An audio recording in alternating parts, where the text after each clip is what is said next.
கழகத்தினுடைய செயலாளர்கள், என் நெஞ்சம் நிறைந்த அண்ணன் எம்ஆர் அவர்களே, சகோதரர் சுரேஷ்குமார் அவர்களே, மரியாதைக்குரிய ஆசிரியர் திருப்பதி அவர்களே, தொடர்ந்து இந்த நிகழ்ச்சிகளில் கலந்து கொண்டு ஒன்றிய அரசுக்கு கண்டனத்தை தெரிவிக்கிற வகையிலே பங்கெடுத்திருக்கிற வாளோடு வாள் மோதுகிற தேர்தல் களத்தில் எங்களுக்கு தோளோடு தோள் என்று பணியாற்றுகிற தோழமை கட்சிகளை சார்ந்த நிர்வாகிகளே, திரளாக கூடியிருக்கிற பெரியோர்களே, தாய்மார்களே, உங்கள் அனைவருக்கும் வணக்கம். தமிழில் வணக்கம். தொடர்ச்சியாக பாஜகவினுடைய அரசு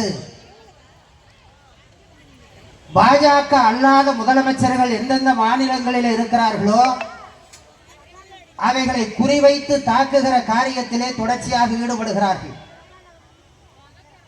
இவ்வளவு தாய்மார்கள் கண்ணுக்கு எட்டிய தூரம் வரையிலேயும் கூடியிருக்கிற காட்சி உள்ளபடியே மோடி அரசாங்கம் திருந்தும் என்பதற்கு சாட்சியாகத்தான் கண்ணிலே படுகிறது. காரணம், தமிழ்நாட்டில் இருக்கிற பெண்களைப் போல விழிப்படைந்த பெண்கள் வேறு எந்த மாநிலங்களிலேயும் இல்லை. என் கணவன் கல்வன் என்று நினைத்து கொலை செய்யப்பட்டார். என் கணவன் கல்வன் இல்லை, அவன் நிரபராதி, நிராயுதபாணி. மதுரை மாநகரத்திலே நீதி சுடுகாட்டை நோக்கி போயிருக்கிறது.